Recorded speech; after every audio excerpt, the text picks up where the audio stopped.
ლაპიაცას წარმოგიდგენთ, საოცარი რესპონდენტი გვყავს და ახლავე მივხვდებით, რატომ ვერთვებით მას დისტანციურად. იაპონელი ქართველოლოგი უკვე ძალიან საინტერესოც და ცოტა უცნაურადაც ჟღერს. უცნაურად იმიტომ, რომ თითქმის მთელი მე-20 საუკუნის განმავლობაში, როდესაც საზღვრები იხსნებოდა და მთელ რიგ ქვეყნებსა და ერებს გაზიარების უდიდესი არეალი ჰქონდათ, ჩვენ ხელოვნურად შექმნილი რკინის ფარდის უკან გვმალავდნენ და ალბათ სწორედ ეს არის ხოლმე მიზეზი იმის, რომ ძალიან გვიხარია, როდესაც ქართულად მოსაუბრიან მომღერალ უცხოელს ვხვდებით. იაპონელი ქართველოლოგი და ფილოლოგი, რომელმაც ილიასა და ბაჟას შემოქმედებაზე დისერტაცია დაიცვა, ჰაიატე სოტომე სწორედ იმ უცხოელთა რიცხვს მიეკუთვნება, რომელთაც საქართველოს სახელი ძალიან შორს და რაც მთავარია საუკეთესო ფორმით გააქვთ. დანარჩენი თავად ჰაიატესგან შევიტყოთ.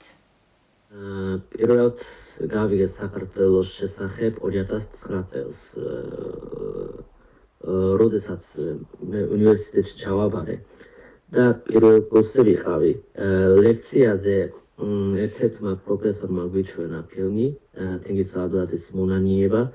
ფილმი ძალიან მძიმეა და შინაარსიანია, განსაკუთრებით აი სტალინის პერიოდის რეპრესიაზეა საუბარი და იმ დროს რომ მე პირველად ვუყურე, კარგად ვერ გავიგე და მე აი მეორედ მესამედ რო ნახე, მე მივხვდი და ძალიან მძიმეა და მაგრამ კარგად ასახავს თუ რა არის რეპრესია.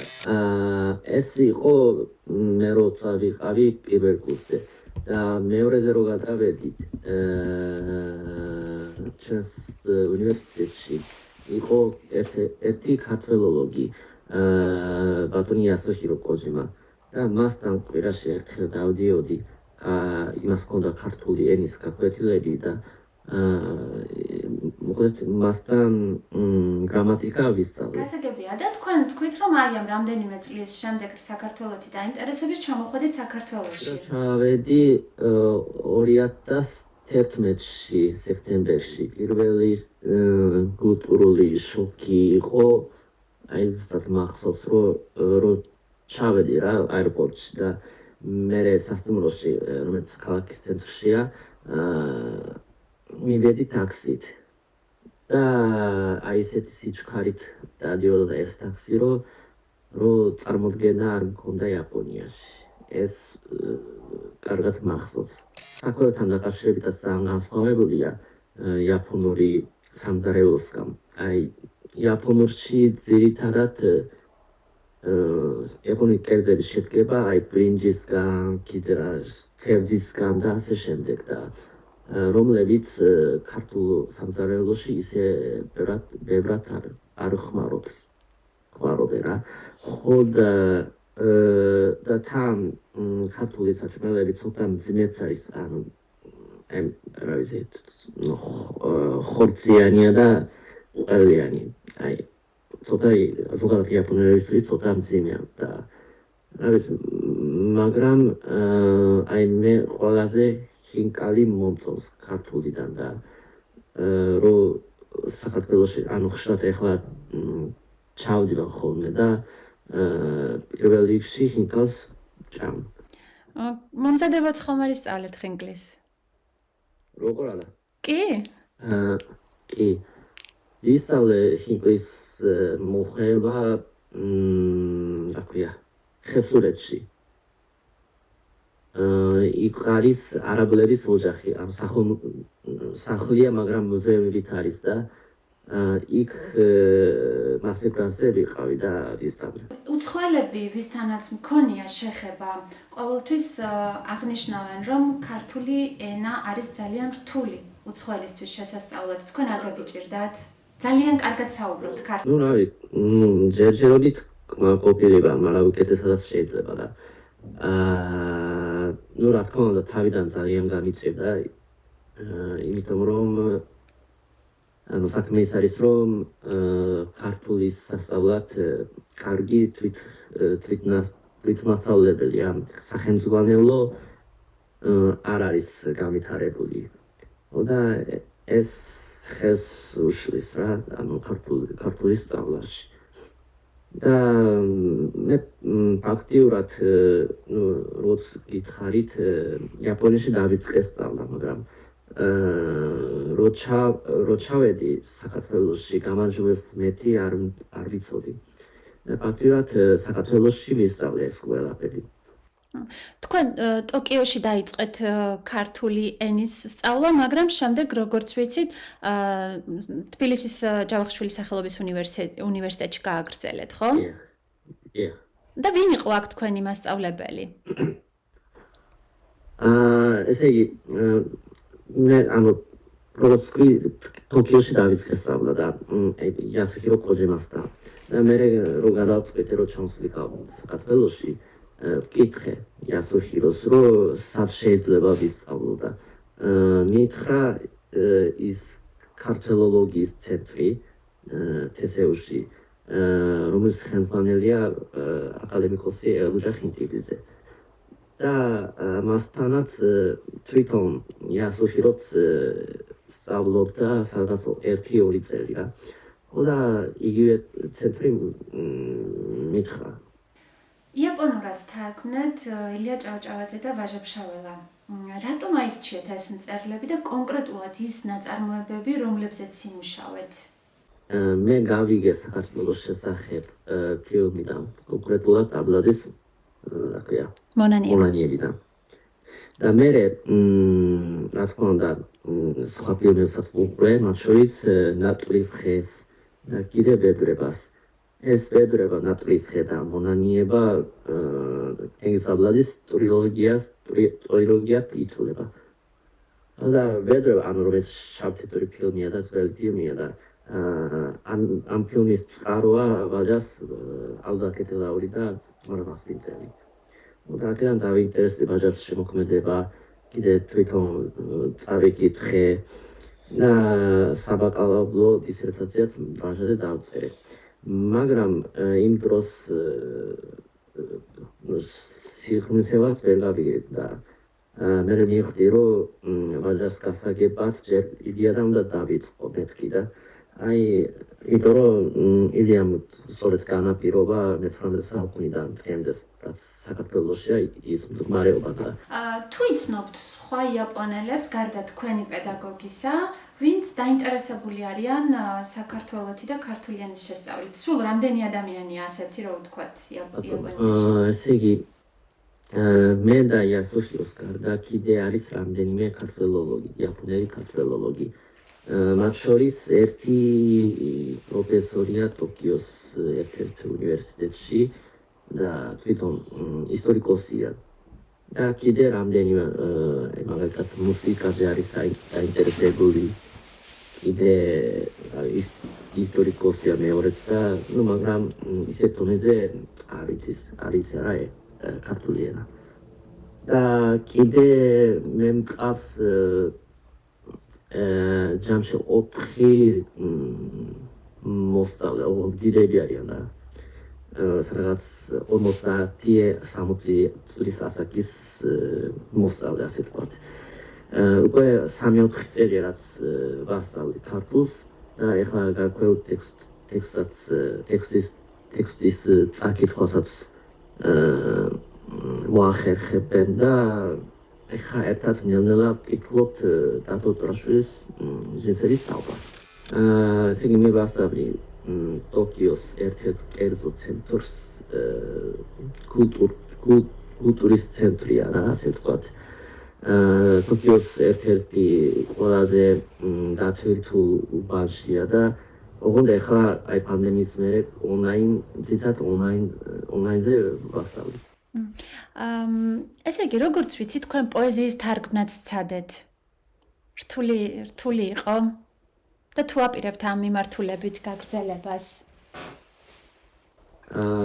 რა თქმა უნდა, პოეზიის თარგმნა ზოგადად ძალიან რთულია და მით უმეტეს ისეთი განსხვავებულია ქართული და იაპონური, რომ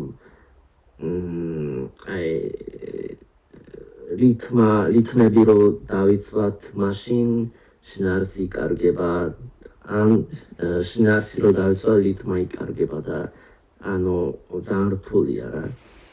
ხო რა არის სამოვალოდ არ ვიცი, მაგრამ ზოგადად თარგმნა ძალიან მაინტერესებს და რა ვიცი პროზაული ნაწარმოებების თარგმნაც შემიძლია და ვაპირებ. გეგმაში მაქვს მაგალითად ალექსანდრე ყაზბეგის რომანები, აი მაგალითად მამის მკვლელი, რომელიც სხვათა შორის სტალინს უყვარდა. კიდე, მაგრამ უფრო თანამედროვე ლიტერატურა ზოგადად იაპონელისთვის ძალიან საინტერესო იქნება. აი პოსტსაბჭოთა პერიოდის ლიტერატურა მაგალითად აკამურცაძეს რომანები და კიდე რაღაც გითხარით დათო ტურაშვილის ჯინსების თაობა და ასე შემდეგ. ძალიან საინტერესოა. თუ იცით ზეპირად რომელიმე ლექსი ქართული? ერთ-ერთი ჩემი ყველაზე რაც მიყვარს რა ის ლექსი. რაც უფრო შორს ხარ, მით უფრო ყვები. მე შენში მიყვარს ოცნება ჩემი, ხელუხლებელი როგორც მზის ხირი, მიუწყდომელი როგორც ედენი.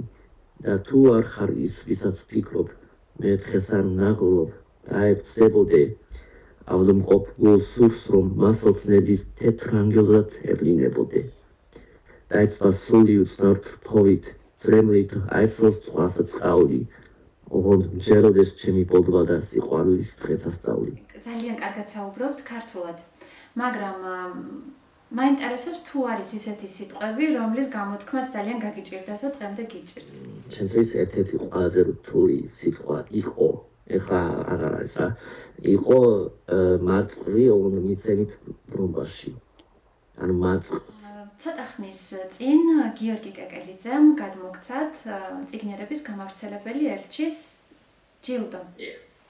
რას ნიშნავს ეს თქვენთვის? რამდენიმე თვის წინ მეც გადმომცა გიორგი კეკელიძემ და ვიცი ეს რამხელა პასუხისმგებლობაა და მე მინდა მადლობა გადავუხადო გიორგის ამ პასუხისმგებლობის დაკისრებისთვის, იმიტომ რომ რაღაცნაირად ერთგვარად ეს სტატუსი უფრო მეტს გავალდებულებს, რომ მეტი გააკეთო ქართული ენისთვის და წიგნიერების გავრცელებისთვის. გიორგისთან ისეთი ეს ამბავი ისე დაიწყო, რომ Facebook-ზე ნახე იმის პოსტი, რომ კორეაში, სამხრეთ კორეაში გაიხსნებაო ქართულენოვანი წიგნების სივრცეო. და მეთქი ჩვენთანაც ანუ იაპონიაშიც გვინდა რა, რა თქმა უნდა და მიწერე კომენტარებში და მე მიპასუხა. და იმ დროს მე შემთხვევით ვიყავი თბილისში და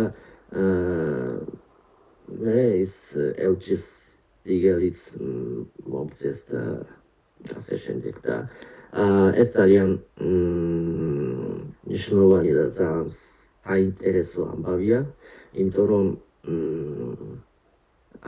აქამდე რა იაპონიაში საერთოდ ქართული ენის წიგნები თითქმის ნუდოლეზე. და შესაბამისად ეს ძალიან საინტერესო და ძალიან მნიშვნელოვანია არ მარტო ჩემთვის და არ მარტო ჩემთვის, არამედ აი მაგალითად სადღაც 10 წელიწადში, მაქსიმუმ 2 წელიწადში კიდე შეიძლება გამოჩნდეს ისეთი იაპონელი, რომელსაც დააინტერესებს ქართული ლიტერატურა და რამე კვლევას დააპირო და ასეთ შემთხვევაში ძალიან სასარგებლო იქნება და კიდე აი აქ იაპონიაში მცხოვრები ქართველებისთვისაც ძალიან მნიშვნელოვანია ეს ბიბლიოთეკა გაიხსნება ცუკუბას სახელმწიფო უნივერსიტეტში, რომელსაც აქვს გაწვრთნილი პროგრამა თავისუფალ უნივერსიტეტთან და კიდე TSU-სთანაც გვექნება და ბევრი ქართველი სტუდენტი ჩამოდის ხოლმე. ეხლაც 2-3 სწავლობს რა. ხო და იმათვისაც თუ მოენატრება საქართველო იმ შემთხვევაში შეიძლება მოვიდეს და წაიკითხოს ეს წიგნები. და წეგან აღნიშნეთ, რომ იტალიაში ძალიან ბევრი ქართველი ცხოვრობს.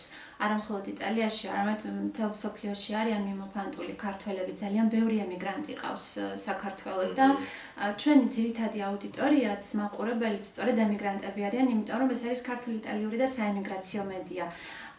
რას ეტყოდით მათ, როგორ მიმართავდით? კი ვიცი რომ ძალიან ეხლა ამ ბოლო წლებში ძალიან ბევრი ქართველი გავიდა საზღვარგარეთ და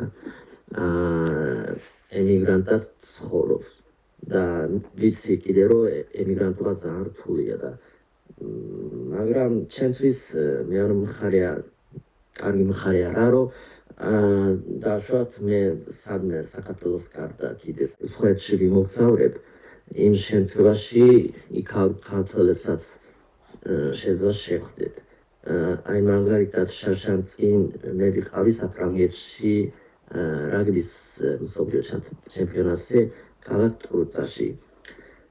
იქ გქონდა საქართველოსა და პორტუგალიის მატჩი და სწორედ აი ამ თამაშის სანახავად ვიყავი ტრუცაში.